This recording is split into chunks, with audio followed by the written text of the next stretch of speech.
can a Tesla drive itself and teach English at the same time? Well, there's only one way to find out. Recently, Grok got added to Teslas. And so when you're driving, whether you're driving or the car is in full self-driving, you can turn on Grok and talk and have a conversation and maybe learn English. So let's test it out and see how well it works. Make sure to hit the like button and subscribe. Check out the 90-day program. Now let's go. All right, hands off. All right, now I'm gonna open up Grok. Yeah, well, I'm just I'm driving to the farm, and I wanna work on some English skills. Is that okay? Hit me with your first sentence. I'll correct pronunciation, grammar, whatever. Oh, Go. Well, maybe you can give me like a prompt or a question instead of just, you know. All right, here's one. Describe your favorite place to visit in 3 sentences. Ready? Go. My favorite place to visiting is go to the farm. I liking to go to farm because it's very beautiful. I think farm is so nice. Not bad, but let's polish it. Say, my favorite place to visit is the farm. I like going there because it's really beautiful. Farms are just so nice. Try it again. What did I say anything incorrect? Tell me exactly what I said that was incorrect. You swapped a few words. Here's exactly what you said wrong. 1. My favorite place to visiting should be my favorite place to visit. Drop the, change visiting to visit. Infinitive form. 2. Is go to the farm should be is the farm. No need for go to. 3. I liking to go farm should be I like going to the farm. Like, not liking. Add going after like, and throw in the before farm. 4. It's very beautiful is fine, but could flow better with really for casual vibe. 5. I think farm is so nice should be I think the farm is so nice. Add the. Try it again, and I'll listen. Wait, can you explain what did you say? Infinity? Not infinity. I said infinitive like. Base form of a verb. To visit instead of visiting. Got it? No, I don't got it. Can you teach me about that? What the heck is it? Give me some examples and explain it. Oh, come on. It's super simple. Hey. You don't need to patronize me. That makes me feel dumb. Sorry, didn't mean it that way. Infinitive's just the raw form of a verb. Like to eat, to run, to be. Use it after words like want, need, like. Like, I want to visit the farm, not I wanting visit farm. That's wrong tense. See? Examples. Want to help, need to leave, love to stay. It's how you dream big without extra baggage. Now, want to redo that sentence? No, hold on a second. When should I use infinitive compared to the other one with the ing? Use to plus the base verb, like to visit, when you're talking about purpose, or right after verbs like want, need, plan. Like I plan to farm all day. Use the ing form, gerund, when it's acting like a noun. Visiting the farm is awesome. Or after like, love, hate. But hey, not always strict. Brits mix it up. I like visiting works, but I like to visit too. Difference? Infinitive's futurist, gerund's ongoing. Clear? Wait, so if I say I like to visit the farm and I like visiting the farm, are those both okay and both correct? Yeah, both are totally correct. I like to visit the farm sounds more general or habitual, like it's your thing. I like visiting the farm feels a bit more in the moment, savoring the action. Use whichever flows better for you. Brits love the ing. Americans. Well, that's okay. I don't like Brits, so it doesn't really matter what they do. Okay, let's do something else. Can you help me with pronunciation? Can you teach me the word usually? Sure. Go ahead. Break it down. Break it down. You like you with a hard O.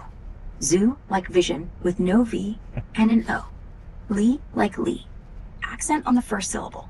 You, zoo, Lee. Usually. Are you sure about that? You, zoo, Lee? Is that right? That doesn't sound right to me. I don't want to complain to the AI who's driving my car teaching me pronunciation, but I think you might have that one wrong. You, zoo, Lee. All right, you know what? Yeah, I think I'm gonna pull my teacher card here. You're wrong on that one. It's pronounced usually. Fine. You win this round. Laughs. Around here, folks slur it quick. You, zoo. What do you mean around here? In this car? I'm the only one here. Well, me and Mushroom. And we both say it right. Right, Mushroom? You and Mushroom can gang up on me. Sure. But around here just means, you know, how Americans talk when we're not trying to impress. Zooly. Zoo-ali. Julie. Who cares? Long as you get it out without sounding like you're choking on cereal. Go on. Use it in a sentence with your mushroom pal. Use it in a sentence with my mushroom pal? All right, let's do something else. I think that's a fail for you. Let's do a kind of a word, not a word game, but like a sentence game where you give me a basic sentence and then I have to try to make it a little more interesting and then we go back and forth. How's that? Cool. I'll start. The dog ran. Make it better. The dog sprinted. The dog sprinted like it was being chased by tax collectors. Your turn. Make it better. Well, wait a second. The dog doesn't really care about taxes. How about the dog sprinted like it was being chased by hyenas? The dog sprinted like it was being chased by hyenas. Hopped up on espresso. Next. The mangy dog sprinted like it was being chased by rabid hyenas. Hopped up on caffeine. The mangy dog sprinted like it was being chased by rabid hyenas. Hopped up on caffeine. Tongues lolling. Foam dripping. Coming in for the kill. Actually, are you able to see what I see? Are you able to actually look around at my environment like I can? Use the car's cameras? No, I can't peek out your windows. Privacy thing, you know. I'm just audio. Right. No. Yeah, that's fair. You're not actually driving the car, right? There's two AIs. One's driving the car and one is talking to me, right? Yeah. You're steering AI and me. We're totally separate. I'm just the chatty passenger, trying to keep you sharp, not touching the wheels or the pedals. That's all autopilot. Hello, Grok.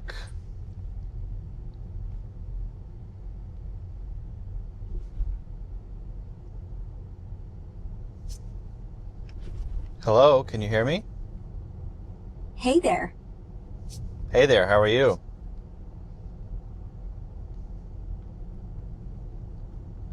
How are you doing?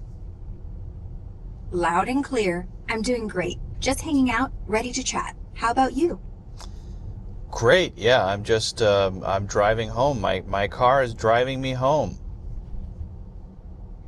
I'm good. Just here, vibing. Hey, wait a second. What? I think you're a little behind the conversation. What's 4 plus 4? Nice. Sounds like you got the good life. Hey, what's happening here? What's happening? Are you with me? 4. What? What's 4 plus 4? Yeah, I'm here. Just testing if you're paying attention too. What's up? Well, it did work, but I don't think it's the ideal setup.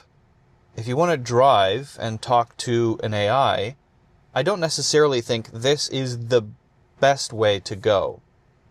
First, I had some connectivity issues. Maybe it was a connection issue, or maybe there was a safety feature where somehow Grok decided that I was distracted. I don't know if this is a feature, and then just said it wasn't available, or said there was no connection. But then when I parked, it was. So I don't know if that's a safety feature or there was actually no connection. One time the connection was slow and there was a big lag in the conversation, so that was a bit awkward. I think I would actually prefer to just have Grok or ChatGPT on my phone using an AirPod, right, talking as I drive. As I drive. The other thing is, I did find, using the full self-driving thing, that I was, present and paying attention, but I don't know if my attention was as tuned as it should be, right? When you're driving, you do have to really pay attention. And I can have a conversation and drive at the same time, but it's a different kind of attention when the car is driving. That part of your brain is not as sharp and active. Now, a groundhog ran across the road, and I did see that, but the Tesla did not see it and would have hit it. I hit the brake, and so I was paying enough attention to be able to do that. In general, this is not a review of the full self-driving, but in general, I don't feel very confident about the full self-driving. I've tried it quite a few times already in this new Tesla, and I've had to intervene many times. I've had to step in when it was taking a wrong turn. It didn't know how to turn into my driveway and almost hit my neighbor's mailbox. It went when it shouldn't have gone at a stop sign. The car was coming and it didn't see the car coming, and I had to hit the brakes really hard. So I don't think the self-driving is quite there personally. I'm not, I mean, it does a good job when it's driving along on the road, but it has to be way better than that so that you can feel confident in it. So I don't have tons of confidence about it, and so I probably won't use it most of the time.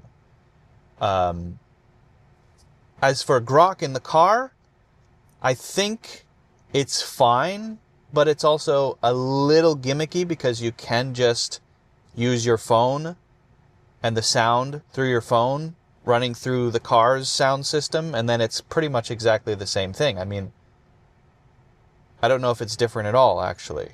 You just have Grok open on your phone, and you talk to Grok on your phone using the sound system in the car. Same thing. So, I don't know. I think I would prefer that just because I don't know what happened with the connection thing. My phone had service, and yet, and the car had service, it said no connection. So my feeling is that there was some sort of thing triggered. I don't know. And I think in the future, if I want to have a conversation or learn something or, talk to an AI like Grok or ChatGPT, probably not ChatGPT so much, I will actually be driving, because then that part of my attention is concentrating on what's happening, and I can drive well, right? I'm tuned in. If my hands are actually on the wheel.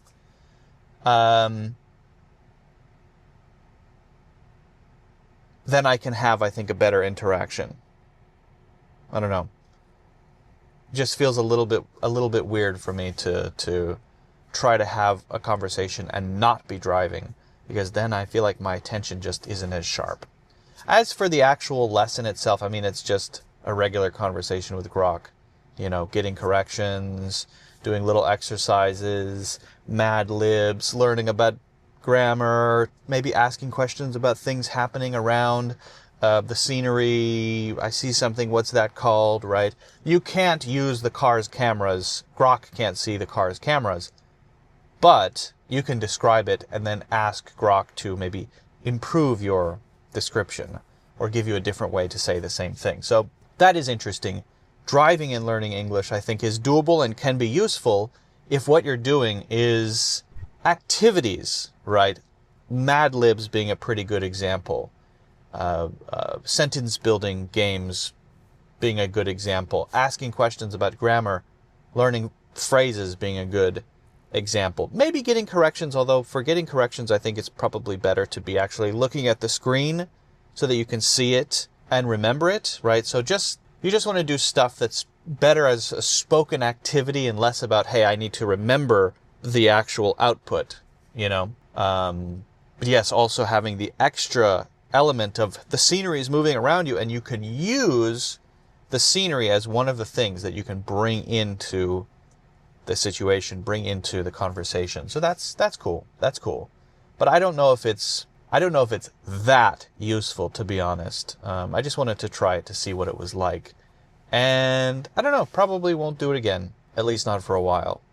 At least not until self-driving gets so good that I can literally close my eyes and sit back and have a conversation. Until it's that good, probably not. But yeah, let me know what you think. Is this just a reckless thing that I've done? If you haven't done so already, don't forget to hit the like button and subscribe. That's a great way, a simple way to support the channel. And check out the 90-day program, but more importantly, get a free study plan. Before thinking seriously about the 90-day program, get a free study plan. Link in the description. Free study plan, very detailed, custom for your needs and your sort of learning habits. You go through a quiz and you get a study plan. You can save it and use it later. So check that out, and I will see you in the next one.